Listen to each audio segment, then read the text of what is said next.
Bonsoir, bien-aimés dans le Seigneur.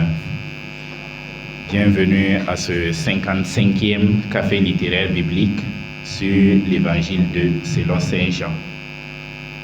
Dans notre formation, nous allons dans un premier temps suivre les exposés des participants, ensuite suivre l'exposé de l'abbé et enfin la phase question.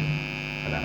C'est la phase où chacun a le droit de poser des questions pour mieux comprendre l'évangile de Saint Jean. Que l'Esprit Saint nous éclaire davantage. Je vous remercie.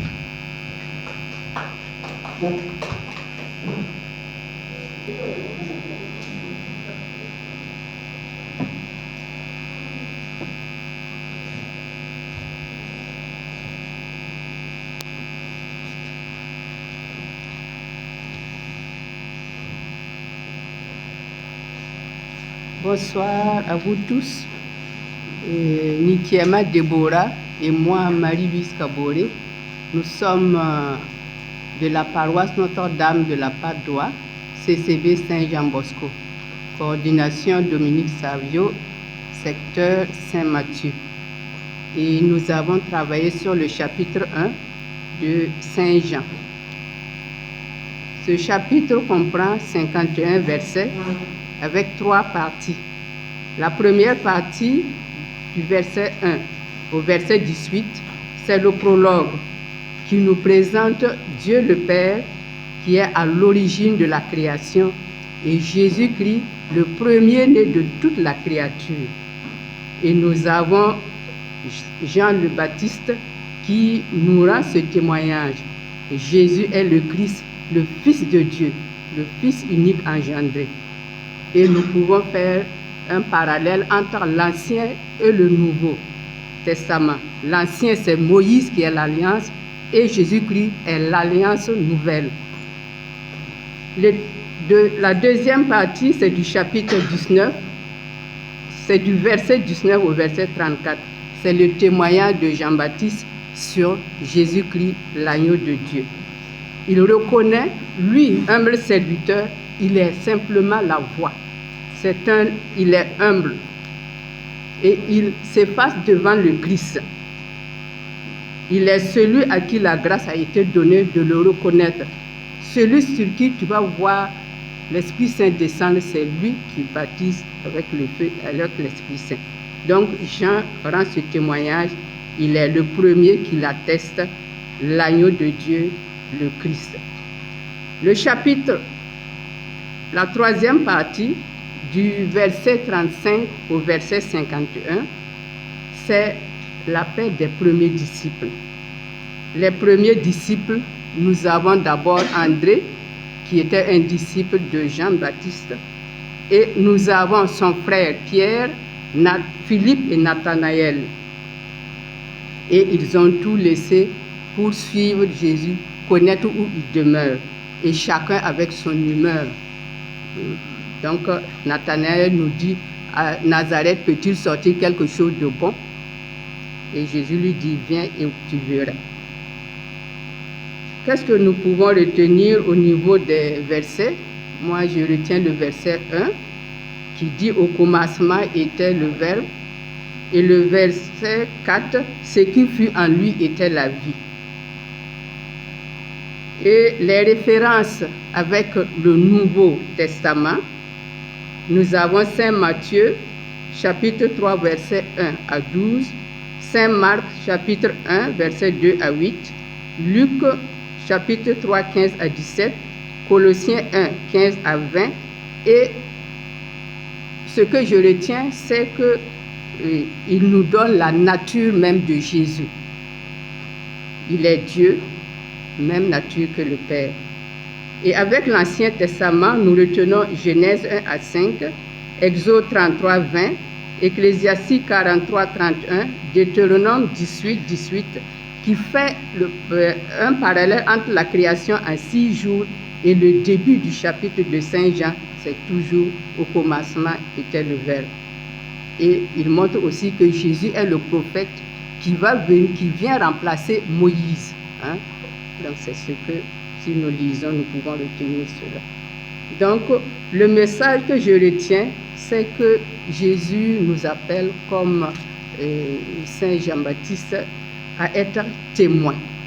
Témoins de cette parole, témoins du Verbe de Dieu. Et l'actualité, c'est notre credo.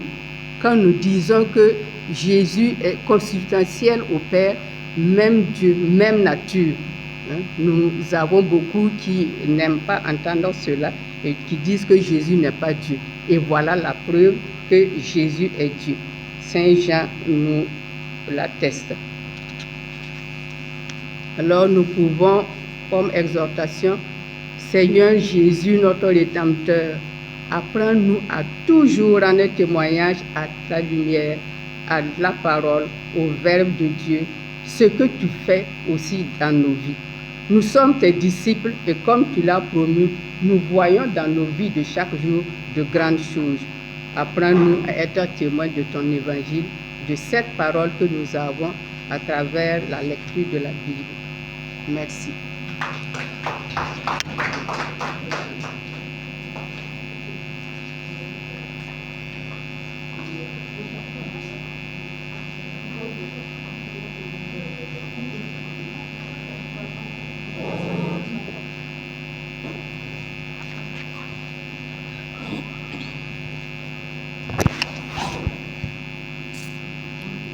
Bonsoir, je m'appelle Sommé Hortense de la paroisse Saint-Marc de Nagrin, CCB Saint-Jérémy, et ma binôme Justine Kaboré-Ouaré de la paroisse Saint-André de Samba, CCB Saint-Ambroise de Barogo.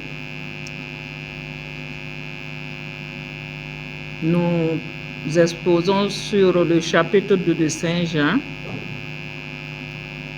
Et le chapitre 2 de Saint Jean qui contient 25 versets.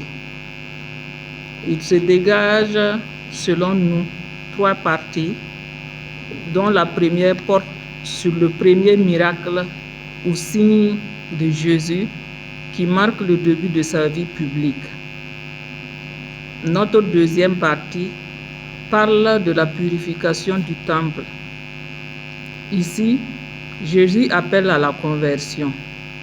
Il veut un changement de mentalité et de comportement des hommes. Et là, les Juifs lui demandent un signe afin de croire à tout ce qu'il dit. Il a même fallu sa résurrection pour renforcer la foi de ses disciples. Verset 22. Il est cité. Aussi, quand il ressuscita d'entre les morts, ses disciples se rappelèrent qu'il avait dit cela, et ils crurent à l'écriture et à la parole qu'il avait dite. Fin de citation. Dans notre troisième et dernière partie, Jésus parle de la connaissance qu'il a de l'homme. Elle nous renvoie à la parabole du semeur, en Marc 4, versets 5 à 6.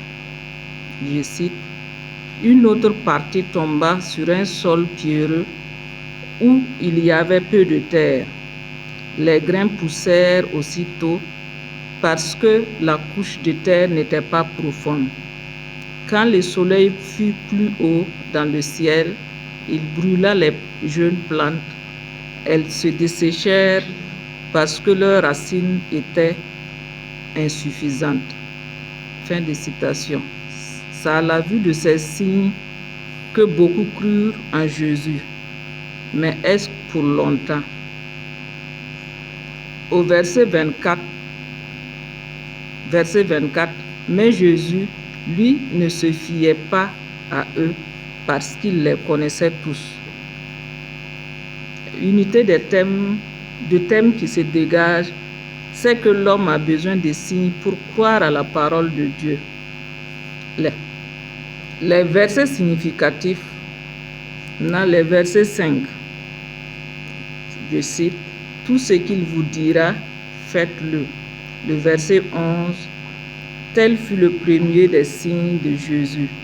Il l'accomplit à Cana de Galilée et il manifesta sa gloire et ses disciples crurent en lui. Le lien avec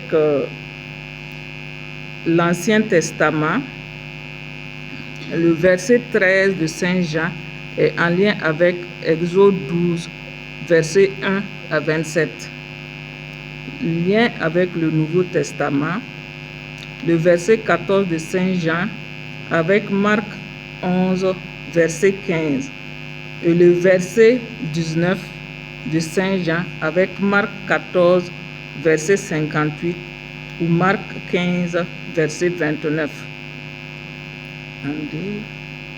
Message du chapitre pour nous aujourd'hui: garder la foi en Dieu. L'actualité du message du chapitre pour notre temps: nous sommes comme ces Juifs, assoiffés de signes, de voir pour croire. Les interpellations de Dieu pour moi ou pour nous aujourd'hui: comme dans le verset 5, avoir besoin de l'intercession de Marie, notre mère, dans toutes circonstances de notre vie.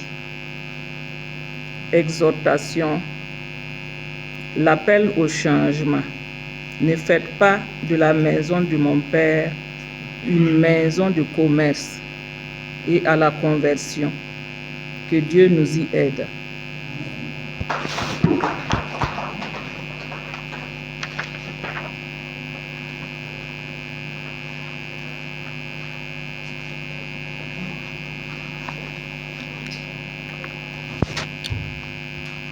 Bonsoir. Je suis Wedrogo Vanessa de la paroisse Christ-Roi de Pincy.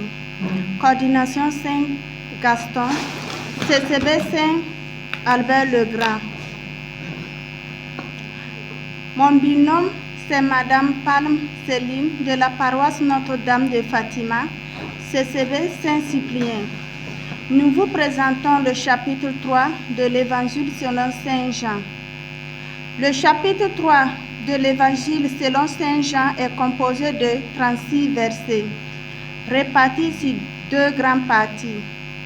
La première partie commence par une rencontre entre Jésus et Nicodème, un pharisien qui vient de nuit pour lui poser des questions.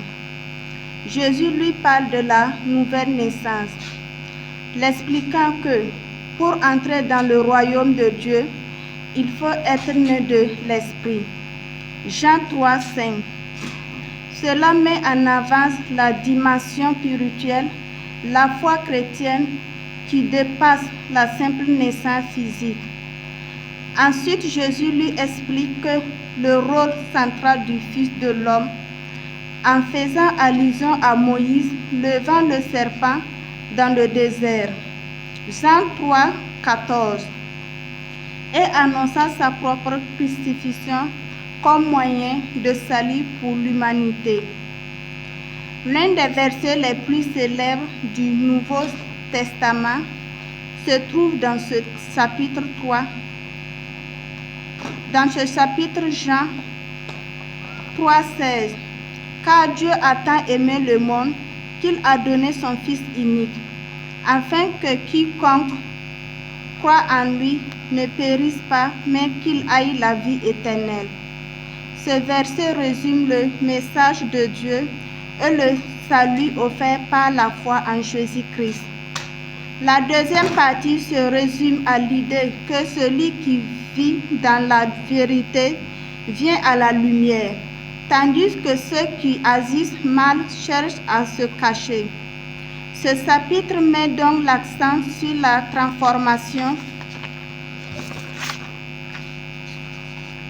spirituelle nécessaire pour suivre Jésus, ainsi que sur la foi à son sacrifice pour le salut de l'humanité.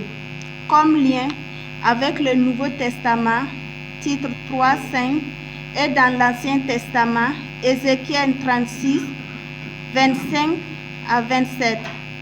Le chapitre 3 de l'Évangile selon Saint Jean nous montre le sens du message chrétien, la nouvelle naissance par l'Esprit et le salut offert par la foi en Jésus. À travers des références à l'Ancien Testament, Jésus annonce un salut universel fondé sur l'amour de Dieu. Ce chapitre nous invite à réfléchir notre propre foi et à la manière dont nous vivons cet amour divin dans nos vies. Merci.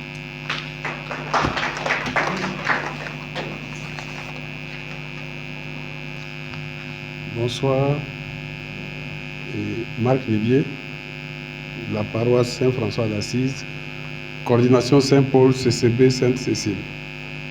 Je lis le chapitre 4 de Madame Zida Tenkodogo S. Martin, de la paroisse Saint-Augustin de Bissiguin, CCB Saint-Paul de Toessin, et Madame Bouddha Curé Augustine, de la paroisse Saint-François d'Assise, Karpala, CCB Saint-François Xavier. Le chapitre 4 du livre de Jean compte 54 versets. Il est subdivisé en deux parties. La première partie, la rencontre de Jésus avec une femme de Samarie, versets 1 à 26. La deuxième partie, la guérison du fils d'un fonctionnaire royal qui fut le second signe de Jésus à opérer à son retour de Judée en Galilée, versets 46 à 54. L'unité du thème qui se dégage de l'ensemble des parties est la foi et Jésus qui nous demande de chercher l'eau vive qui est une source d'eau jaillissante en vie éternelle.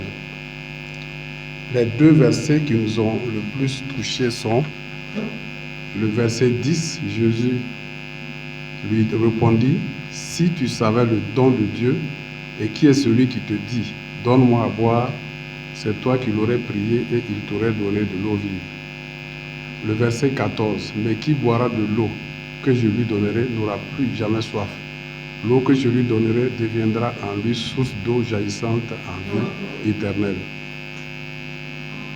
Le chapitre 24 du livre de Matthieu tiré du Nouveau Testament est un lien avec le livre de Jean 7, 37, 38, qui est tiré du Nouveau Testament, et Ésaïe 44, 3, tiré de l'Ancien Testament. L'actualité du message est que Jésus demande d'adorer Dieu en esprit et en vérité, comme il nous l'a montré. Jésus nous interpelle à ne pas baser notre foi sur les miracles seulement, mais aussi sur la parole de Dieu. Elles exhortent chacun à suivre les pas de Christ qui est venu en mission.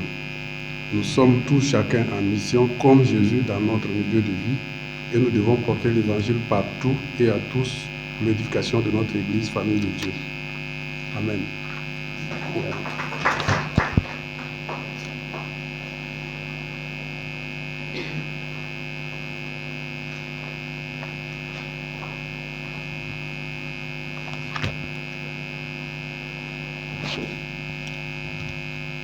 Bonsoir, moi c'est Rosemont Ilboudo de la CCB Saint-Kizito, paroisse Saint-Charles-Luanga, et mon binôme est Sabine Ouedraogo, CCB Sainte-Thérèse de l'Enfant Jésus, paroisse Saint-Camille de Ouagadougou. Alors nous avons travaillé sur le chapitre 5 du livre de Saint-Jean et ce chapitre contient au total 47 versets et est subdivisé en 3 grandes parties, à savoir la guérison d'un homme paralytique par Jésus, l'autorité du Fils de Dieu, le témoignage en faveur de Jésus. Dans ce chapitre, il est question de la haine des Juifs pour Jésus lors de la guérison du paralytique, le jour du sabbat, et de l'autorité que Jésus a reçue du Père. Comme verset significatif, nous pouvons citer Jean 5, verset 8, « Lève-toi, prends ta natte et marche. » Jean 5, verset 17, « Mon Père est continuellement à l'œuvre, et moi aussi je suis à l'œuvre. » Issu du Nouveau Testament, ce chapitre a un lien avec quelques livres du Nouveau Testament, à savoir le livre de Matthieu, Marc, Luc, Actes des Apôtres, Romains et Corinthiens. En rapport avec l'Ancien Testament, nous pouvons citer Jérémie, Daniel, Deutéronome, Psaume. Ce chapitre nous montre la fidélité et l'amour de Jésus en Dieu son Père. Il nous interpelle à mettre notre foi en sa parole lorsqu'il dit « Celui qui écoute mes paroles et croit en celui qui m'a envoyé possède la vie éternelle. » Je vous remercie.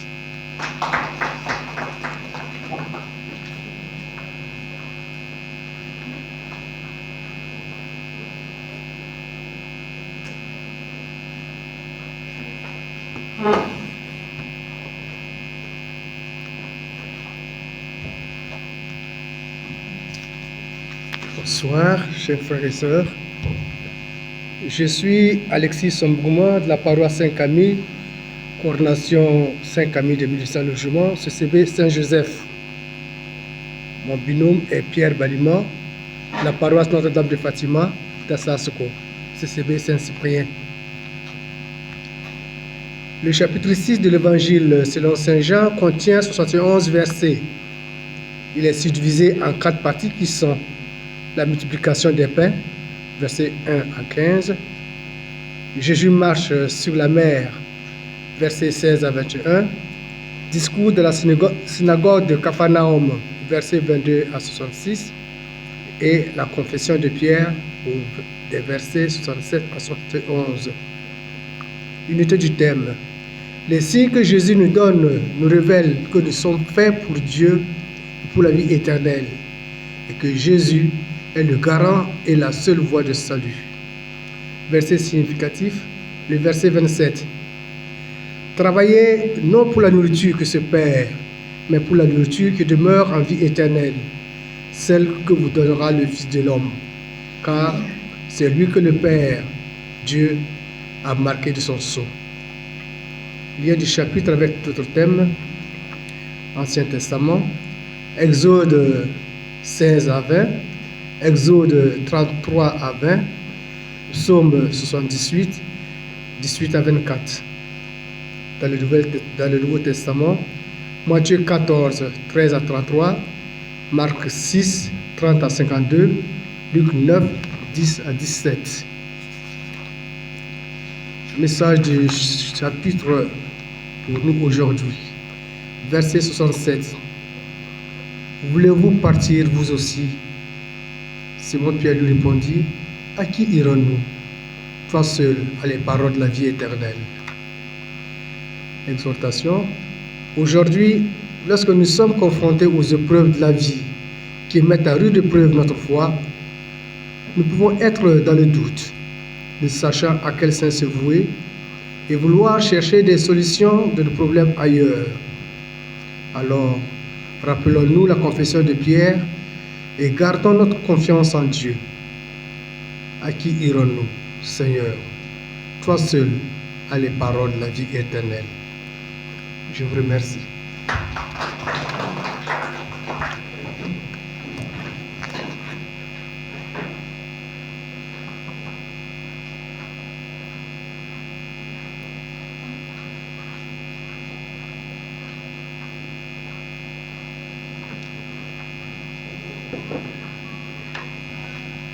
Bonsoir.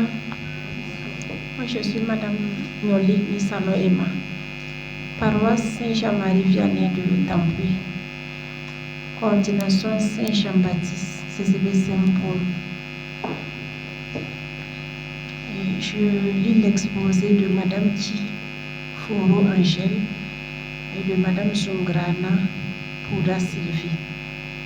Elles sont chargées de vous présenter le chapitre 7 de l'Évangile selon Saint Jean,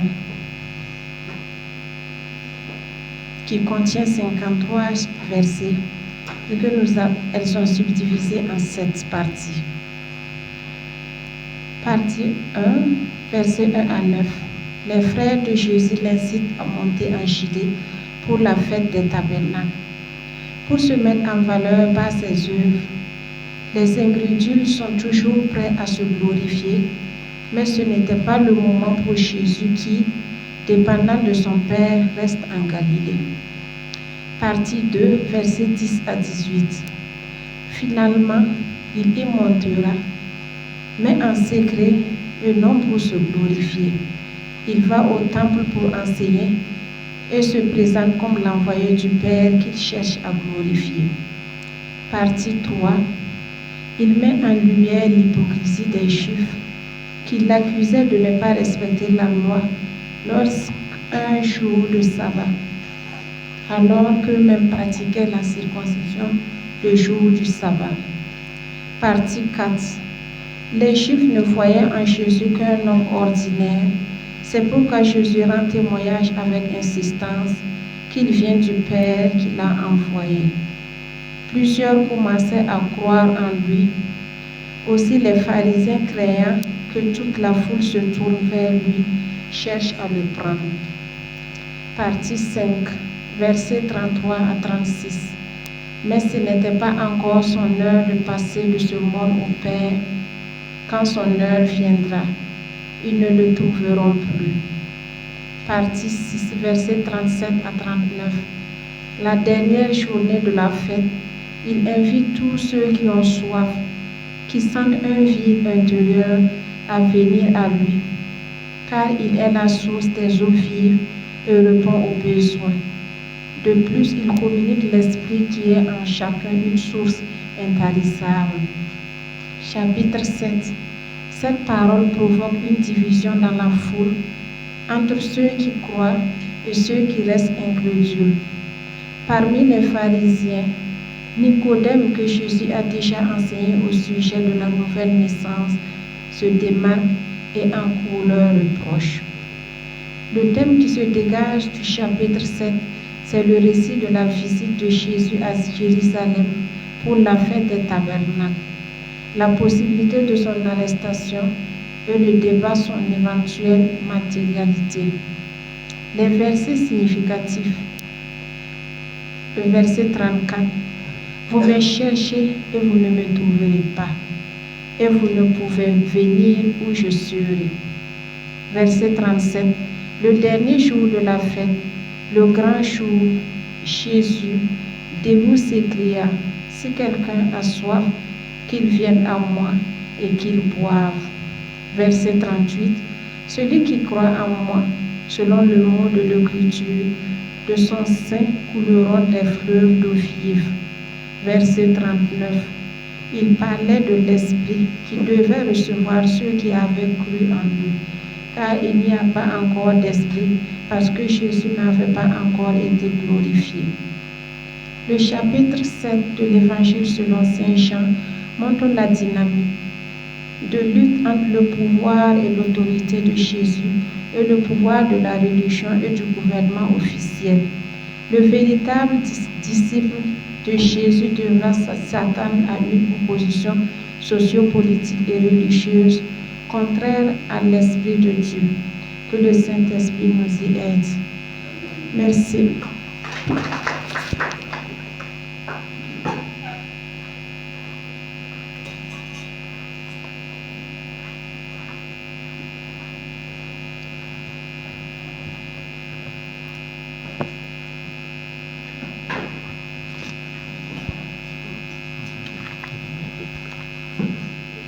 Bonsoir frères et sœurs.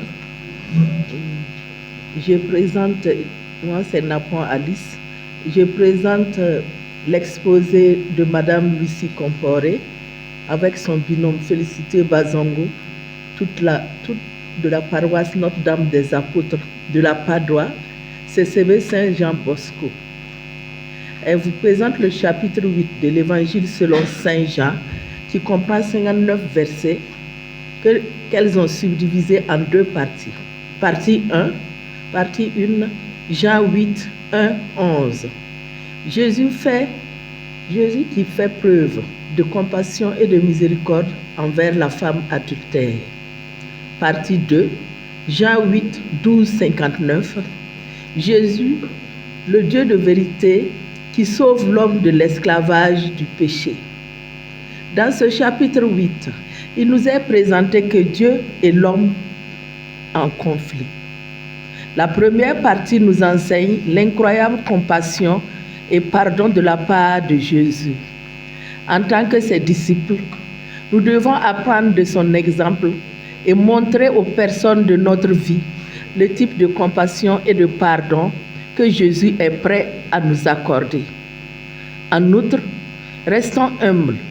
ne jugeons pas les autres, car nous sommes tous coupables de péchés sans exception. Dans la deuxième partie, Jésus, celui qui apporte de la part de Dieu la vie, la lumière, est pourtant rejeté, traité de fou, de samaritain, de démoniaque, sauf de la part du petit nombre de ceux qui avaient cru en lui. Ainsi, nous retenons de ce chapitre 2, message clé, croire que Jésus est Dieu et envoyé par Dieu, sauvé de l'esclavage de péché. La parole de Jésus est vérité et vient de Dieu qui est vérité. Le thème central de ce chapitre est Jésus est lui-même la lumière qui éclaire le monde. Il est Dieu, Fils de Dieu, envoyé par son Père pour sauver l'homme de l'esclavage du péché. Le verset qui nous a touché le plus est le 24. En effet, si vous ne croyez pas que moi, je suis, vous mourrez dans vos péchés. Ce verset s'applique à tout homme. Ne pas y croire, c'est la mort sans avoir obtenu le pardon de ses péchés. Lien avec l'Ancien Testament, Exode 3, 14, Proverbe 18, 19, Psaume 27, 1. Lien avec le Nouveau Testament, Luc 7, 37, 50, Matthieu 21, 33, 46, Hébreux 4, 12. Pour nous chrétiens d'aujourd'hui, les mêmes faits se reproduisent actuellement. La parole de Dieu est toujours là, avec la même puissance. Mais au lieu d'y croire, on la rejette.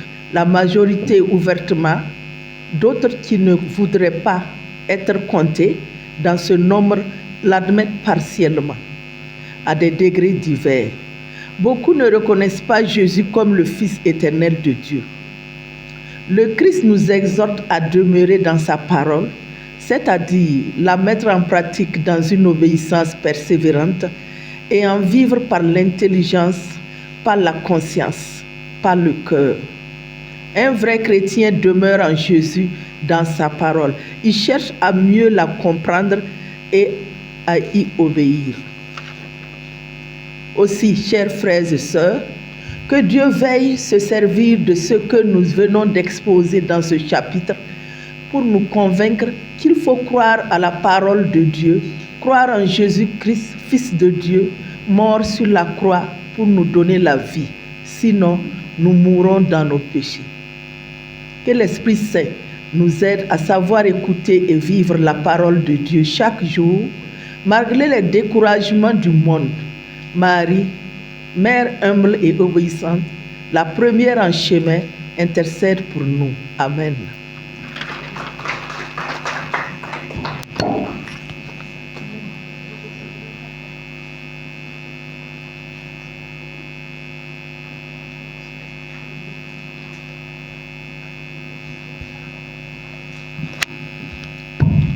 Bonsoir.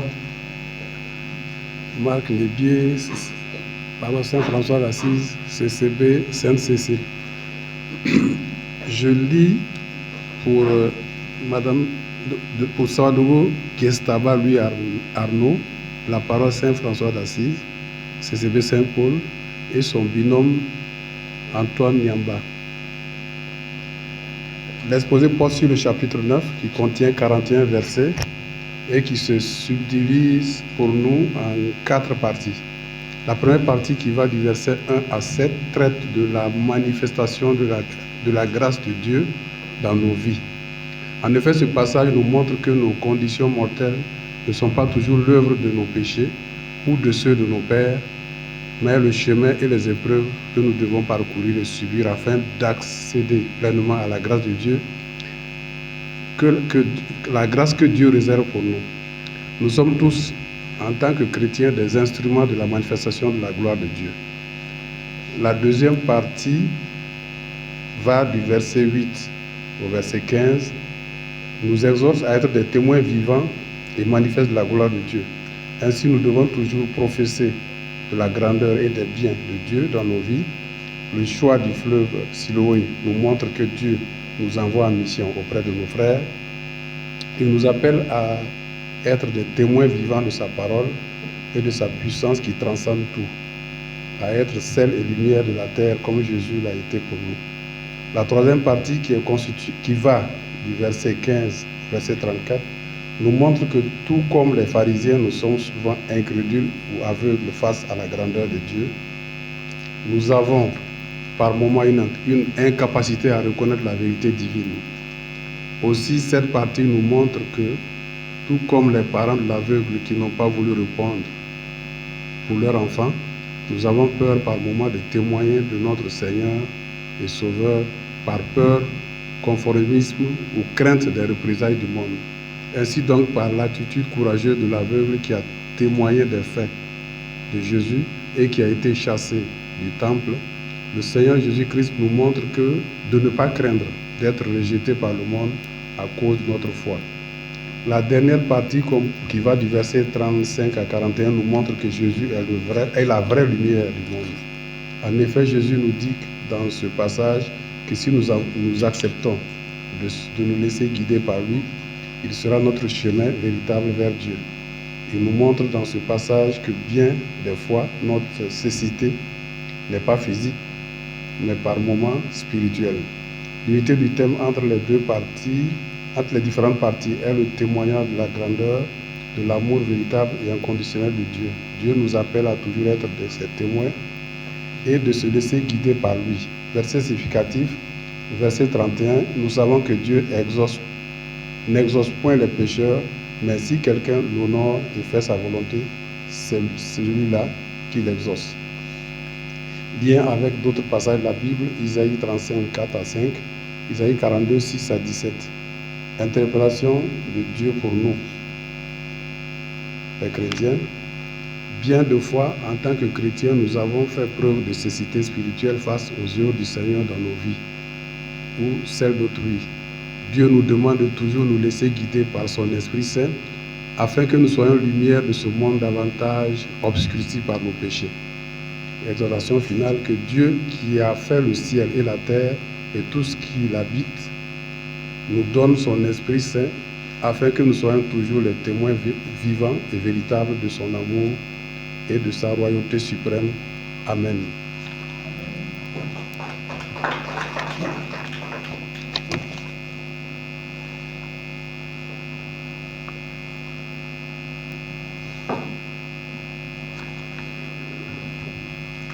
Bonsoir, je me nomme Wedrao Wanesso Christian Noël, de la paroisse Saint-Joseph de Pabré, CCV Saint-Dominique de Cambouessin. Mon binôme s'appelle Madame Yago Usida Jacqueline, la paroisse Saint-Charles-Luanga. Notre exposé porte sur le chapitre 10 de l'Évangile selon Saint Jean. Le chapitre 10 contient 42 versets et est subdivisé en 3 parties. La première partie du verset 1 au verset 21 parle du bon pasteur. Jésus affirme qu'il est le seul vrai et bon pasteur. Il déclare que le bon pasteur est celui qui passe par la porte de la bergerie pour entrer dans l'enclos. Les brebis connaissent le bon berger qui connaît aussi les brebis. Les brebis écoutent le bon berger qui les parle. Il connaît chaque brebis par son nom. Et lorsqu'il les appelle une à une, il les mène dehors, marche devant elles pour les conduire vers le bon pâturage. Le bon berger donne sa vie pour les brebis. Jésus déclare qu'il a le pouvoir de donner la vie et de la reprendre et que personne ne peut l'enlever mais qu'il la donne de lui-même. Il déclare que ceux qui sont venus avant lui sont des brigands, des mercenaires. C'est avec pour mission, non pour sauver les brebis, mais pour les égorger et les tuer et fuir lorsque le loup apparaît. C'est pourquoi les brebis ne les ont pas écoutés. Il affirme être le bon berger qui donne la vie en surabondance. Jésus termine qu'il existe d'autres brebis qui ne sont pas dans l'enclos et qu'il lui faut les mener afin qu'il y ait un seul troupeau et un seul pasteur. La deuxième partie du verset 22 au verset 39 parle de la véritable identité de Jésus. À la fête de la dédicace à Jérusalem, Jésus allait et venait dans le temple sous le portique de Salomon lorsque les Juifs l'encerclèrent pour lui demander ouvertement de décliner sa véritable identité, à savoir s'il est réellement le Christ. À ces mots, Jésus leur reproche leur incrédulité. Il affirme que les œuvres qu'il fait au nom du Père témoignent de ce qu'il est le Christ. Cependant, ils ne le croient pas parce qu'ils ne sont pas de ses brebis, car s'elles l'étaient, elles l'auraient écouté. La troisième partie du verset 40 au verset 41 parle du retrait de Jésus au-delà du Jourdain. Une multitude venait à lui témoignant les vérités proclamées par Jean à son sujet et beaucoup crurent en lui. L'unité du thème qui se dégage de l'ensemble des parties du chapitre est Jésus est le bon pasteur qui donne la vie en surabondance. Les versets significatifs sont versets 1 en 4. En vérité, je vous l'ai dit, celui qui n'entre pas par la porte dans l'enclos des brebis, mais en fait l'escalade par une autre voie, celui-là est un voleur et un brigand. Celui qui entre par la porte est le pasteur des brebis. Le portier lui ouvre et les brebis écoutent sa voix et ses brebis à lui, il les appelle une à une, il les mène dehors. Quand il a fait sortir toutes celles qui sont à lui, il marche devant elles et les brebis le suivent parce qu'elles connaissent sa voix. Verset 9, je suis la porte. Si quelqu'un entre par moi, il sera sauvé. Il entrera et sortira et trouvera un pâturage. Verset 14 à 15, je suis le bon pasteur. Je connais mes brebis et mes brebis me connaissent, comme le Père me connaît et que je connais le Père, et je donne ma vie pour mes brebis. Ce chapitre a un lien avec d'autres passages du Nouveau Testament et de l'Ancien Testament. Dans le Nouveau Testament, nous le retrouvons dans 2 Timothée 2, verset 19, Apocalypse 2, verset 2, 9, 13 et 19. Dans l'Ancien Testament, nous retrouvons le lien dans Psaume 23, Ézéchiel 34, verset 11 à 16. Dans notre monde en proie à une insécurité grandissante, supplions le bon pasteur d'envoyer l'Esprit Saint dans nos cœurs afin que nous nous laissions conduire dans la bergerie du bon pasteur pour nous unir aux autres brebis afin de demeurer dans un seul troupeau aux soins d'un seul berger qu'est Jésus le bon pasteur. Amen.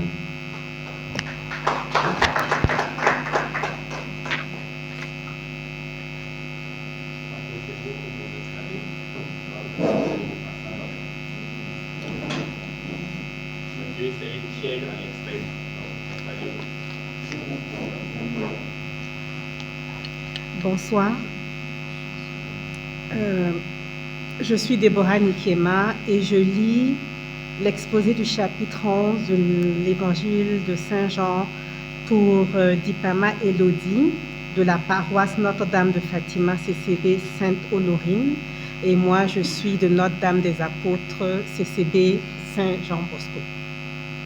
Le chapitre 11 de l'évangile de Jésus selon Saint Jean est composé de 57 versets que nous avons regroupés en 2 parties.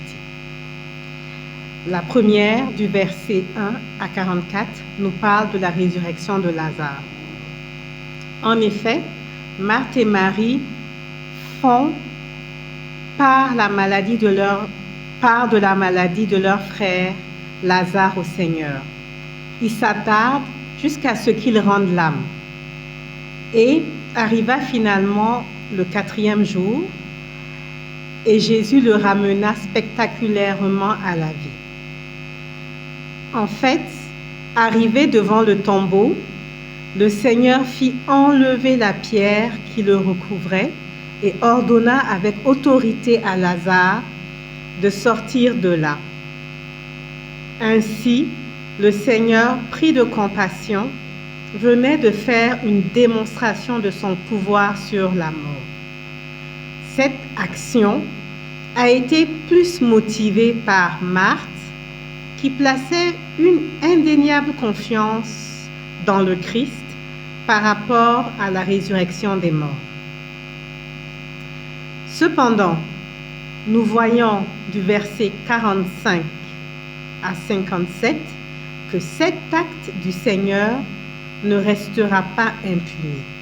En effet, les autorités religieuses, troublées par cela, chercheront à le tuer, car l'adhésion de nombreux Juifs à la foi en Jésus suscite ou a suscité par ce qu'ils venaient de voir était en leur défaveur. Ils chercheront ainsi à le traquer. De ce passage, nous retenons entre autres comme thème la compassion, la foi, l'espérance, la confiance, l'humilité et l'autorité. Comme verset significatif, nous avons souligné le verset 40. Mais Jésus lui répondit, « Ne t'ai-je pas dit que si tu crois, tu verras la gloire de Dieu ?» Nous avons comme lien avec l'Ancien Testament Habacuc, chapitre 2, verset 4, et Jacques, chapitre 1, verset 3 pour le Nouveau Testament. De nos jours, face à l'adversité, Jésus nous demande tout simplement de croire en lui pour que sa gloire puisse nous être révélée, car la vraie foi ne dépend pas du temps et des circonstances de la vie. Que le Seigneur nous aide par son Esprit Saint à lui renouveler en ce jour notre confiance en lui. Amen.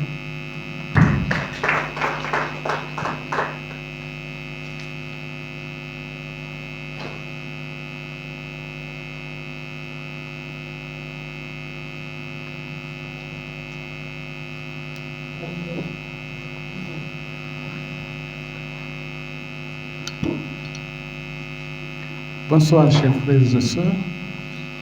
Je suis Kaboré Célestin de la paroisse Notre-Dame des Apôtres. Je suis de la CCB Saint-Thomas. Alors, je lis ce soir l'exposé je lis l'exposé de la sœur Dibila Eve Eliane et Sommet Traoré Virginie. Elles avaient présenté sur l'exposé sur le chapitre 12 de l'évangile selon Saint Jean. Le chapitre 12 de l'évangile selon Saint Jean contient 50 versets et est subdivisé en 4 parties. La première partie, l'onction de Béthanie, versets 1 à 11. Jésus vient à Béthanie où était Lazare qu'il avait ressuscité.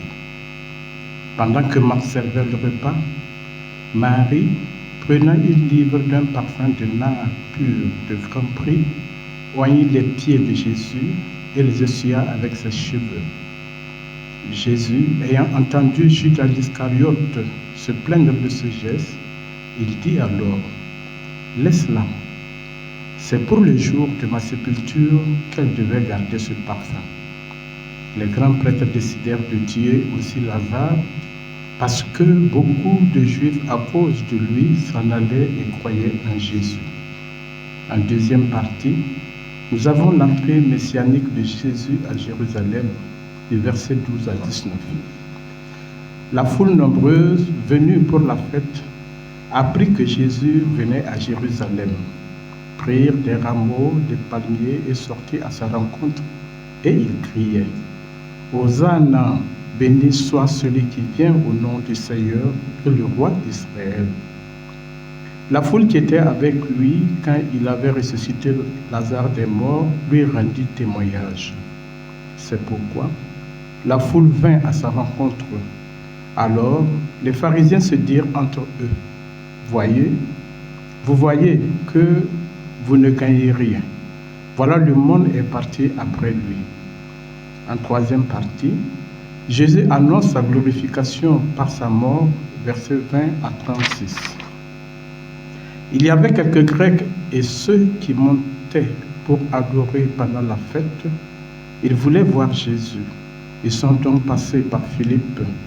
Jésus leur répond, « Voici l'heure où doit être glorifié le Fils de l'homme. Si le grain de blé tombé en terre ne meurt pas, il demeure seul. Mais s'il meurt, il porte beaucoup de fruits. » Jésus leur parle en parabole de comment il doit mourir afin de glorifier le nom du Père. Il termine par cette parole.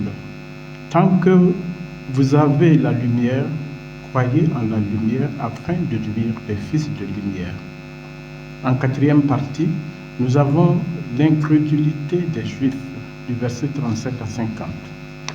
Quand bien même Jésus a fait beaucoup de signes devant les Juifs, eux, ils ne croyaient pas. Mais cela, afin que s'accomplisse la parole du prophète Isaïe, il a aveuglé leurs yeux et il a endurci leur cœur pour que leurs yeux ne voient pas, que leur cœur ne comprenne pas, qu'ils ne se convertissent pas et que je ne les guérisse pas. Verset 40. Toutefois, bon nombre de notables crurent en lui, mais à cause des pharisiens, ils ne se déclaraient pas. L'unité du thème qui se dégage de l'ensemble des parties, nous retenons que les autorités juives voulaient tuer Jésus. Jésus annonce sa mort glorieuse à ses proches et aux croyants. Ainsi, le verset qui a retenu le plus notre attention, le verset 24,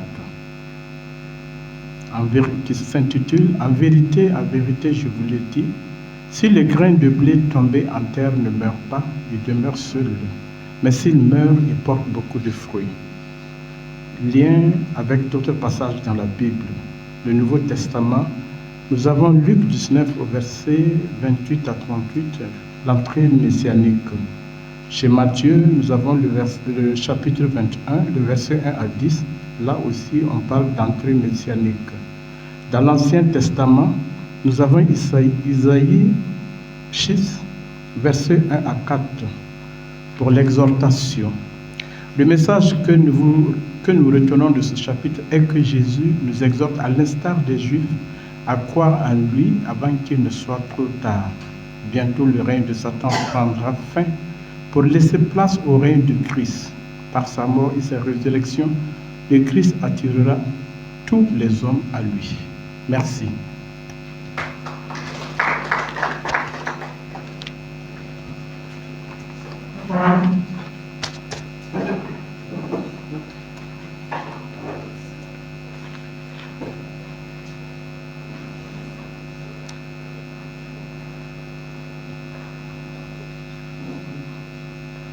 Bonsoir à tous.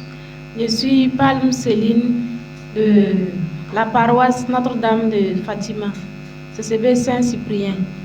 Je vous lis l'exposé de M. Dambélé Armand, paroisse Saint-Camille de Dagouin, CCB Saint-Vincent de Paul, et Dipama Elodie, paroisse Notre-Dame de Fatima, CCB Sainte-Honorine. Il présente le chapitre 13 de l'Évangile selon Saint Jean. Le chapitre 13 de l'Évangile selon Saint Jean est composé de 38 versets qui relatent le récit du dernier repas et du discours d'adieu du Seigneur avec ses disciples. Dans ce passage, Jésus partage le pain avec tous ses disciples, y compris celui qui le livrera à sa passion. Avec pleine conscience de sa dignité divine, il s'abaisse en lavant les pieds de ses disciples, un acte d'amour, d'humilité et de purification auquel il nous invite encore aujourd'hui. Ce grand amour est également offert à Judas à travers le pain trempé qui lui donna une ultime occasion d'être sauvé. mais il la rejette malheureusement. Sachant son départ imminent, Jésus recommande l'unité à ses disciples, les met en garde contre les dangers futurs, leur assure son aide malgré son absence et prie pour eux. Il nous enseigne ainsi à rester attachés à sa parole et à garder la foi malgré les épreuves. Jésus n'a jamais cherché la première place, ni à être servi comme un roi. Cependant, sa royauté grandit là où il y a service, respect mutuel, partage et nouvelles relations entre les peuples. Nous y trouvons aussi des thèmes essentiels tels que l'humilité, l'amour, la miséricorde, la purification et l'unité dans la foi. Un verset clé illustre cet enseignement. Je vous donne un commandement nouveau. Aimez-vous les uns les autres comme je vous ai aimé. Jean 13, 34. Ce message d'amour et de fraternité se retrouve dans d'autres passages bibliques, notamment dans l'Ancien Testament avec Deutéronome 32 et Josué 23 à 24, ainsi que dans le Nouveau Testament avec 2 Jean 5 et Matthieu 10, verset 40.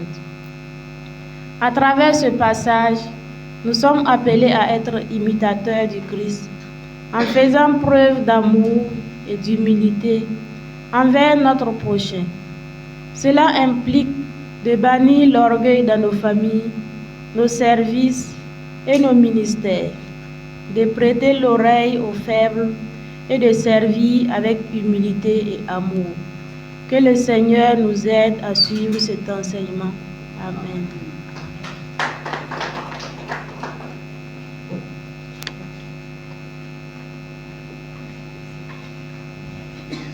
Bonsoir.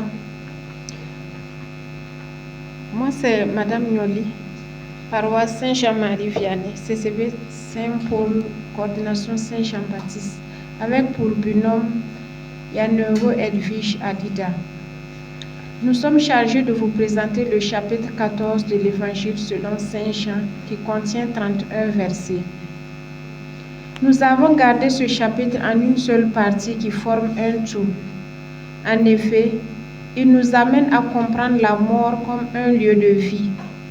Dans la tradition africaine, par la mort, les défunts se séparent physiquement des vivants, mais ils sont réellement présents au milieu de la famille. Ils y établissent leur demeure. Comme les saints, ils deviennent les intermédiaires entre Dieu et la famille humaine. Pour Jésus, cette demeure, c'est l'union entre le Père et le Fils que le croyant reçoit en partage comme don, l'Esprit Saint. Cette demeure, c'est aussi la communauté chrétienne post-pascale où Jésus lui-même occupe la place centrale. Cette demeure est établie au moment de la résurrection où les croyants demeurent dans l'Esprit et la vérité. Le thème qui se dégage du chapitre 14 est la vie nouvelle dans l'Esprit Saint. En effet, le Seigneur nous invite à recevoir, à aimer et à vivre notre vie dans l'Esprit Saint, car cela est d'une importance capitale dans notre vie sur cette terre. Le verset le plus significatif est le verset 13. Tout ce que vous demandez en mon nom, je le ferai, de sorte que le Père soit glorifié dans le Fils. L'enseignement que nous tirons de ce verset significatif est qu'il nous rappelle la puissance et la seigneurie du Saint, nom de Jésus, ce nom puissant qui nous sauve et que le Christ nous invite à l'utiliser dans nos différentes demandes que nous lui adressons pour être exaucés. Amen. Merci.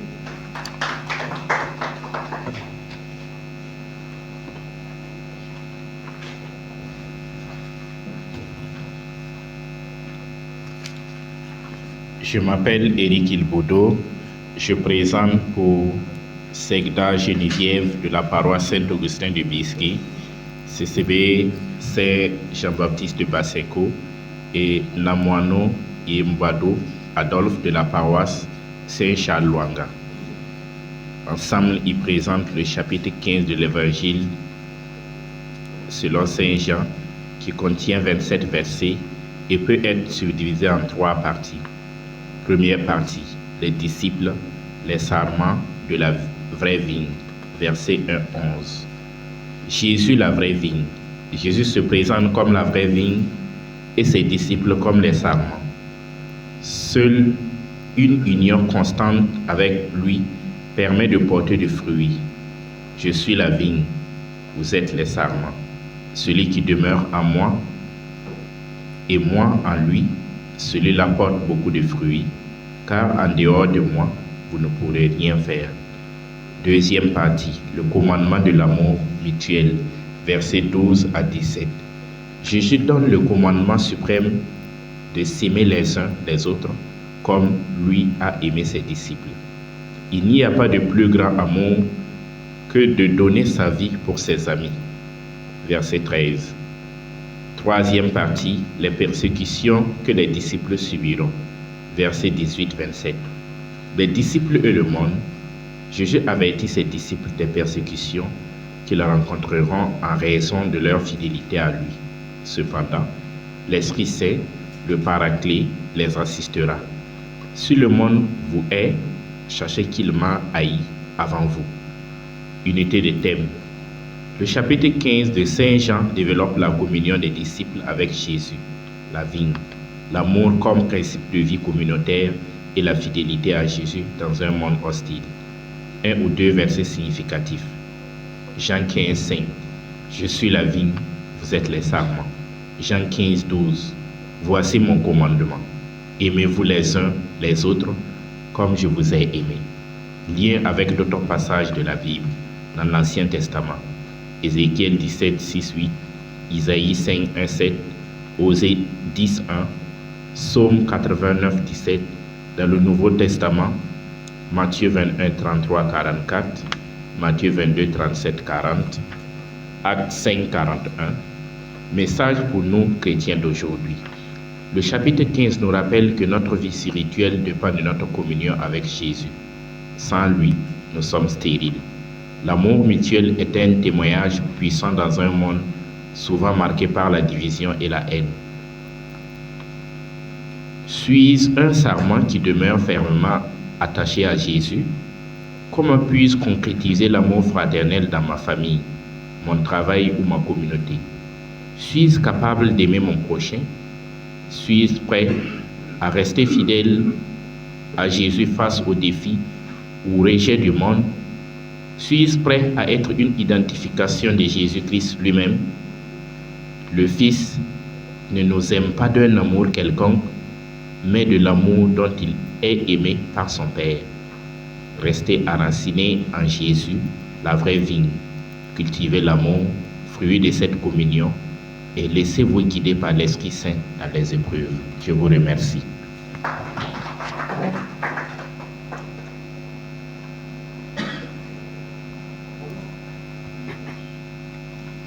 Bonsoir, je me nomme Modula Romanesso Christian Noël, paroisse Saint-Joseph de Pablé. Je lis l'exposé de Belém Karine Gisèle, paroisse Notre-Dame des Apôtres, CCB Saint-Marc, et Ouedrago Alida Pascali, paroisse Notre-Dame des Victoires, CCB Saint-Paul. Il vous présente le chapitre 16 de l'évangile de Saint Jean. Ce chapitre contient 33 versets. Il nous révèle comment Jésus prépare les disciples à l'action de l'Esprit Saint. Il leur révèle également les sentiments de tristesse et de joie dont ils seront animés quand il sera séparé d'eux et quand ils le verront de nouveau. Il est subdivisé en 3 parties. La première partie, les disciples et le monde. Cette partie commence du chapitre 15. Jésus prépare les disciples aux persécutions qu'ils auront à subir à cause de son nom. Deuxième partie, la venue du Paraclet, Jean 16, 5, 15. Jésus révèle aux disciples la condition pour que l'Esprit Saint vienne sur eux. Cette condition, c'est que lui parte et c'est alors qu'il leur enverra le Paraclet.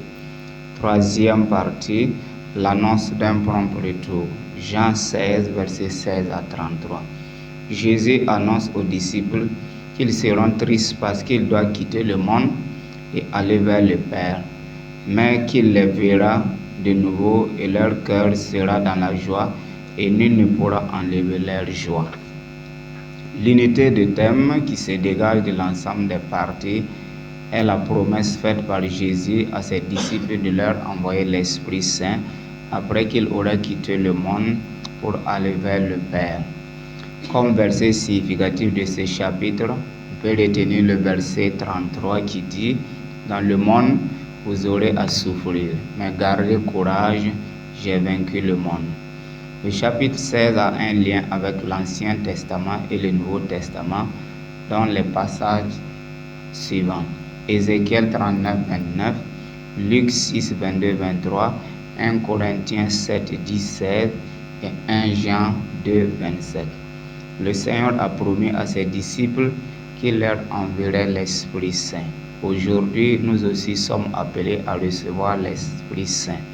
Il est à l'œuvre dans nos vies pour que nous puissions annoncer au monde que Jésus est le sauveur de l'humanité et qu'en dehors de lui, il n'y a point de salut. Puisse le Seigneur nous donner la grâce de la méditation continue de la parole de Dieu et de la pratique des sacrements afin de nous ouvrir à l'action sanctifiante de l'Esprit Saint. Amen.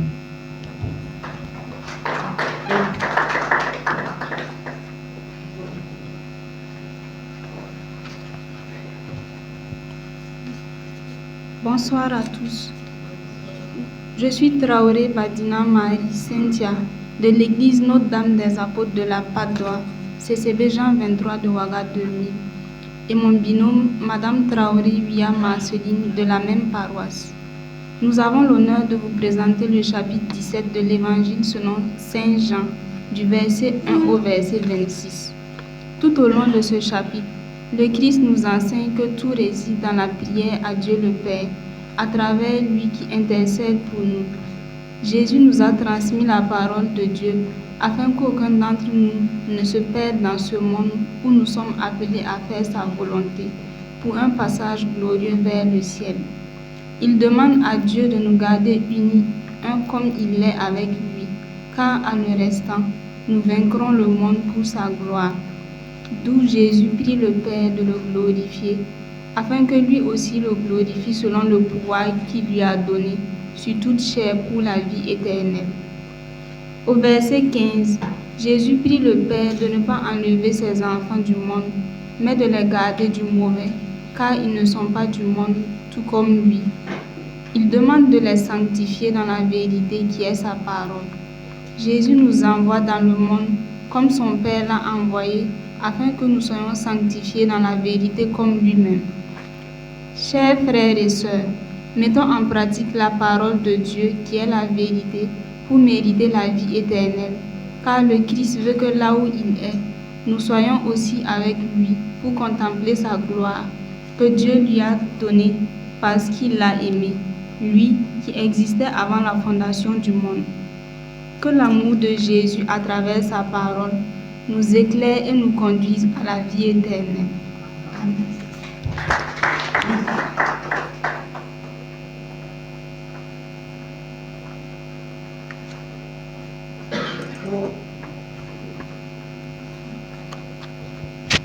Bonsoir, Rosemont Ilboudo pour la lecture du travail de Lambert Ouedraogo et Léon Yolan Ouedraogo.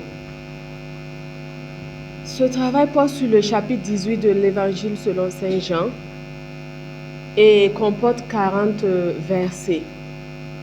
Contenu du chapitre. Nombre des parties du chapitre. Le chapitre peut être divisé en 4 parties principales. Titres et contenus de chaque partie avec les versets correspondants. L'arrestation de Jésus, versets 1 à 11. Jésus se rend avec ses disciples dans un jardin, Gethsémani. Judas arrive avec une troupe de soldats et les autorités juives pour arrêter Jésus. Jésus s'avance volontairement et se livre, protégeant ses disciples. Pierre tranche l'oreille du serviteur Malchus, mais Jésus l'arrête. Jésus devant les autorités juives. Anne et Caïphe, versets 12 à 27. Jésus est conduit d'abord chez Anne, puis chez Caïphe, le grand prêtre. Il est interrogé sur son enseignement et frappé par un des gardes. Pendant ce temps, Pierre renie Jésus 3 fois avant que le coq ne chante. Jésus devant Pilate. Le procès romain, versets 28 à 38a. Jésus est amené chez Pilate car les Juifs veulent sa condamnation à mort. Pilate interroge donc Jésus sur son royaume. Jésus déclare que son royaume n'est pas de ce monde et qu'il est venu pour témoigner de la vérité. Pilate pose alors la célèbre question: qu'est-ce que la vérité? Le choix entre Jésus et Barabbas, versets 38b à 40. Pilate ne trouve aucune faute en Jésus et propose de le libérer. La foule demande la libération de Barabbas, un criminel, et rejette Jésus. 3. Unité de thème et articulation des parties. L'unité de ce chapitre repose sur la trahison, le procès injuste et le rejet de Jésus. Chaque partie montre une progression vers la passion. Jude a trahi Jésus, 1 à 11. Les autorités juives l'accusent, 12 à 27. Pilate hésite mais finit par le livrer, 28 à 40. On voit un contraste fort entre Jésus, qui accepte son destin avec calme, et les autres personnages, Judas, Pierre, les Juifs, Pilate, qui agissent soit par intérêt ou par peur. Verset significatif, Jean 18, 11. Remets ton épée dans le fourreau. Ne boirai-je pas la coupe que le Père m'a donnée? Jésus accepte pleinement sa mission, contrairement à Pierre qui veut se battre. Jean 18, 37. Mon royaume n'est pas de ce monde. Jésus affirme la nature spirituelle de son règne, différente des pouvoirs humains. Lien avec d'autres passages de la Bible. Lien avec l'Ancien Testament. Isaïe 53, 7. Maltraité, il s'humiliait, il n'ouvrait pas la bouche. Prophétie du serviteur souffrant qui annonce la manière dont Jésus subit son procès. Psaume 41, verset 10. Celui qui mangeait mon pain a levé le talon contre moi. Préfigure la trahison de Judas. Lien avec le Nouveau Testament. Matthieu 26, de 36 à 56 et Marc 14, de 32 à 50. Cela raconte aussi l'arrestation de Jésus à Gethsémani. Luc 22, 61 à 62. Description de Pierre pleurant après son reniement, insistant sur son regret. Jean 19. Continuité avec la flagellation et la crucifixion. Acte 4, 27 à 28. Affirmation que la souffrance de Jésus faisait partie du plan de Dieu. Enfin, message du chapitre pour nous aujourd'hui. L'actualité donc du message. Le rejet de la vérité. Pilate demande, qu'est-ce que la vérité? Mais ne cherche pas à l'écouter. Aujourd'hui encore, on préfère souvent ce qui est confortable plutôt que la vérité. Merci.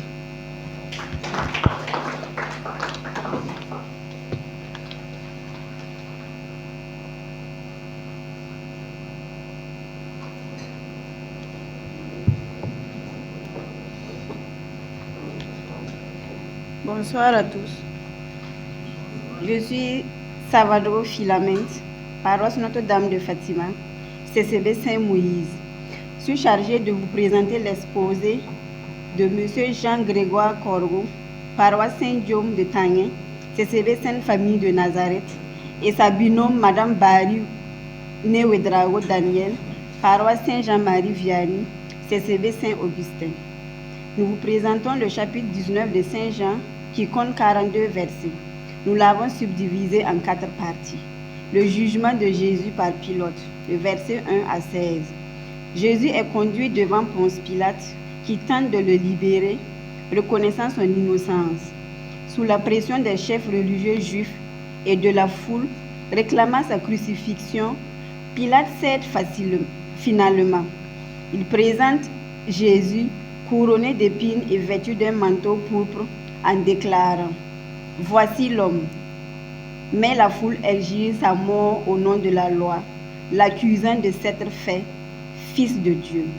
La crucifixion, le verset 17 à 24. Jésus est conduit à Golgotha, lieu du crâne, et crucifié entre 2 brigands. Pilate fait inscrire sur la croix Jésus de Nazareth, le roi des Juifs, en hébreu, latin et grec, malgré les protestations des chefs juifs. Les soldats se partagent ses vêtements et tirent au sort sa tunique sans couture, accomplissant une prophétie. Psaume 22, 19. Les dernières paroles et la mort de Jésus. Le verset 25 à 38.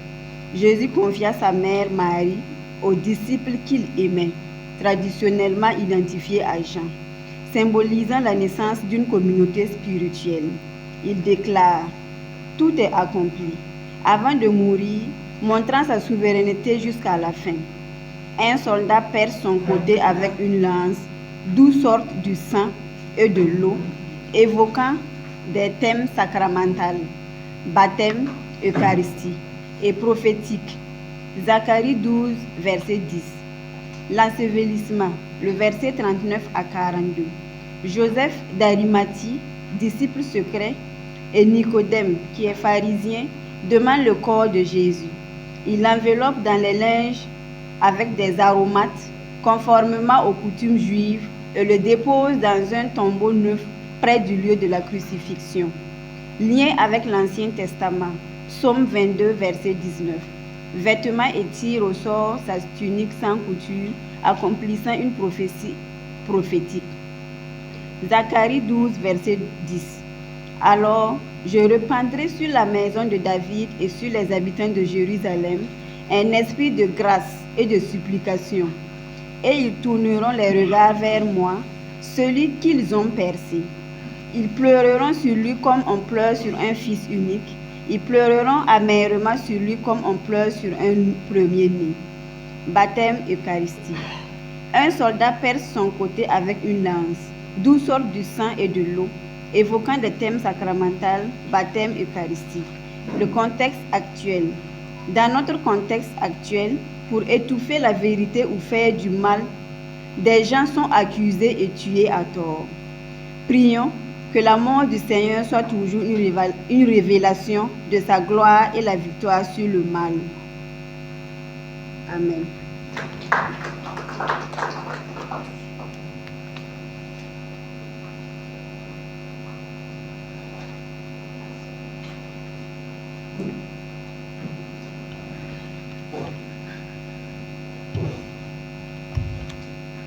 Bonsoir à tous.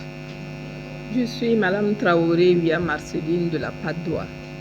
Je suis chargée de vous lire l'exposé de Madame Semporé Wendemi Marceline de la CCB Saint-Jacques de la paroisse Saint-François d'Assise et son binôme Somda Mélène de la CCB Sainte-Faustine de la paroisse Sainte-Faustine de Saptoana.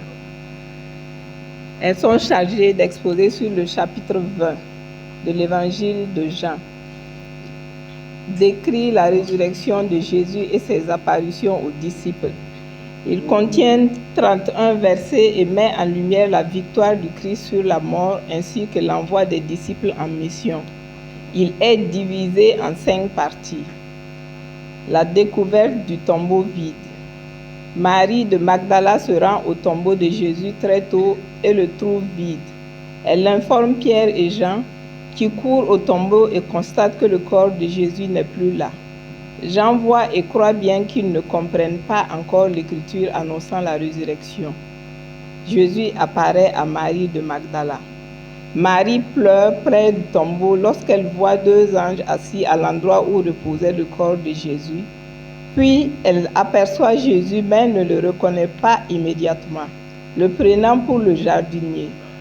Quand Jésus l'appelle par son nom, elle le reconnaît et s'écrie « Rabouni, maître ». Jésus apparaît à ses disciples.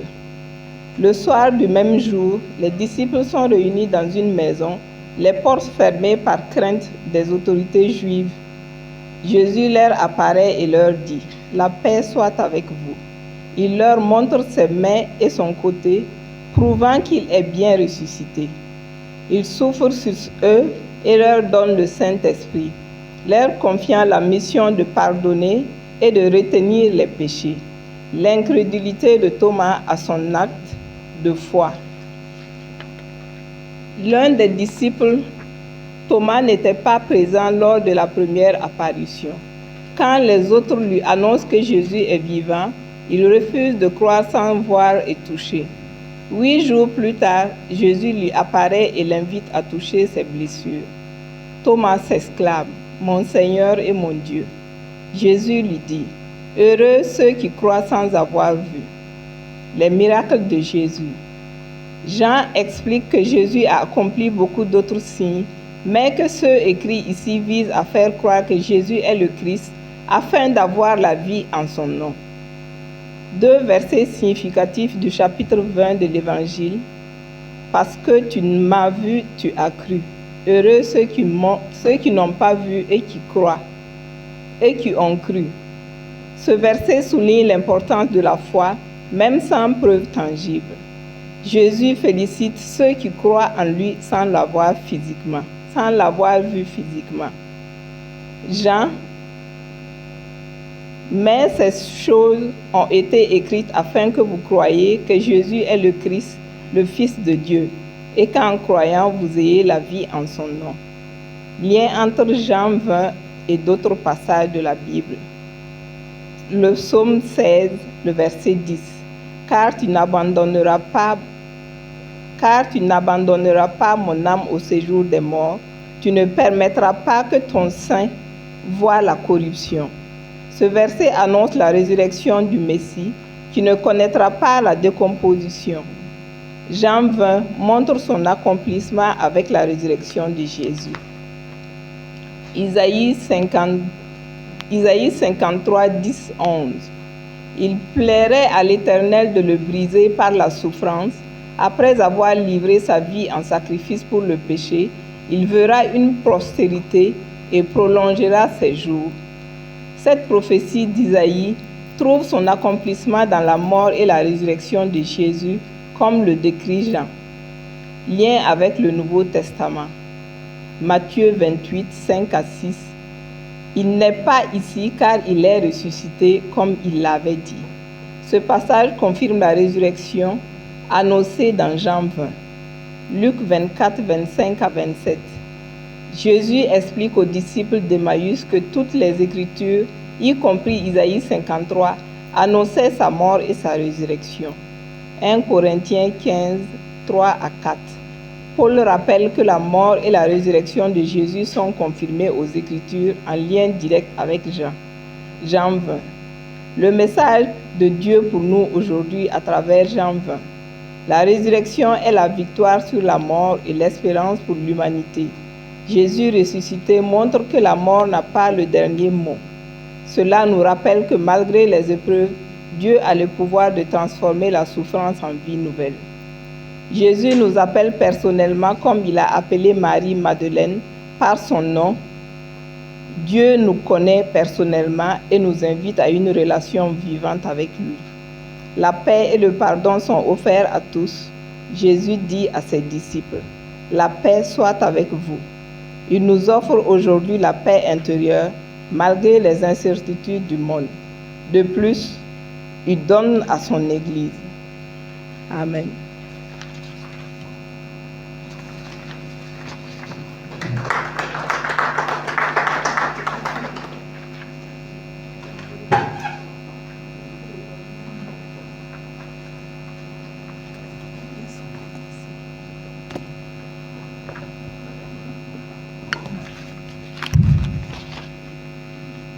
Bonsoir frères, sœurs et sœurs en Christ.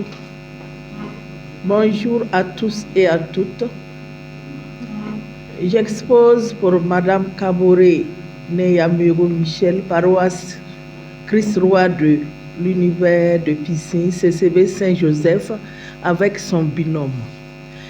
Ils exposent sur le chapitre 21 du livre de Jean, qui contient 25 versets. Nous le subdivisons en 3 parties essentielles, qui se subdivisent comme suit. Jésus apparaît à ses disciples au bord du lac Tibériade, le miracle de Jésus, la pêche infructueuse, en parenthèse, verset 1-3, rendue fructueuse par Jésus. Jésus ressuscité, maître de service, versets 8 et 14. Quand les disciples arrivent sur la berge, ils voient du brasier avec du poisson mis au-dessus. Le relèvement de Pierre, versets 15 à 17, Jésus relève Pierre qu'il avait renié en lui demandant d'être le pasteur de ses brebis. L'unité de thème qui se dégage entre les différentes parties de ce chapitre est l'amour que Jésus porte envers ses disciples. Comme verset significatif, nous retenons le verset 18. En vérité, je te le dis. Quand tu étais jeune, tu mettais toi-même ta ceinture et tu allais où tu voulais. Quand tu auras vieilli, tu étendras les mains et un autre te ceindra et te mènera où tu ne voudrais pas. Lien avec le Nouveau Testament en Matthieu 26, 32 et en Matthieu 28, 7. Jésus avait dit à ses disciples qu'il les précéderait en Galilée. Le jour de la résurrection, les anges avaient confirmé cela. Dans l'Ancien Testament, Isaïe 60, 18, l'abondance de la mer se tournera vers toi. Comme message de ce chapitre, Jésus fait percevoir à ses disciples. Comme message de ce chapitre, Jésus fait percevoir à ses disciples l'amour qu'il a pour eux et leur montre qu'il se soucie d'eux en leur préparant à manger.